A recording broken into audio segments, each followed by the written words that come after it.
When life changes, it's not poverty that frightens a man, not the loss of a title, not even the end of a chapter. The real danger is losing yourself, because when what defined you falls away, when the noise fades, when the crowd no longer carries you, you're left with only yourself. And not everyone can bear that solitude. Many men, when a season of life closes, don't suffer for what they lost, but because they no longer know who to be without the setting that shaped them, the work that needed you, the relationships that summoned you, the role that spoke before you even opened your mouth. When all this disappears, the untrained soul rushes to fill the void. New tasks, new urgencies, new noise. But let me warn you, not everything that fills nourishes. Here lies the common mistake when speaking of wealth and poverty. The first kind of wealth belongs to the morning of life, to gather, to build, to reach.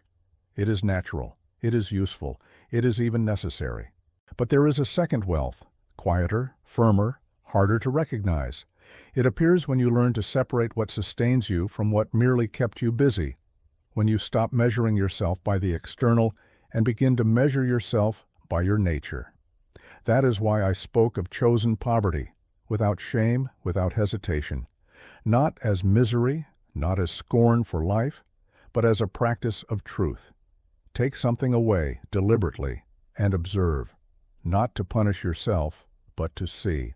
You'll discover how little is enough to remain standing, how much of what you called necessary was habit, not need, how much of your restlessness came from comparison, not true lack.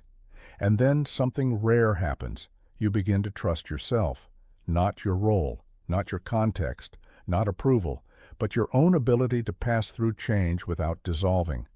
This is the second wealth, not having much, but needing little. And here many men still fall into illusion.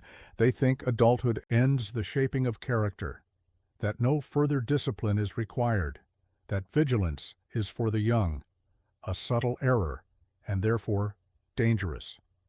Precisely when no one is watching, when no one corrects you, when the crowd no longer pulls you, your risk of drifting is greatest. So I say to you, choose a gaze that keeps you honest, not to be guided, but so you cannot lie to yourself.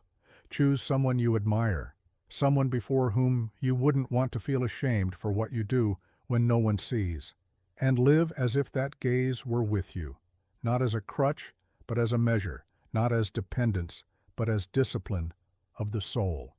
This is how you don't lose yourself when life slows. This is how you don't scatter when the noise ends. You accept the seasons, you honor what has passed, and you discover what remains.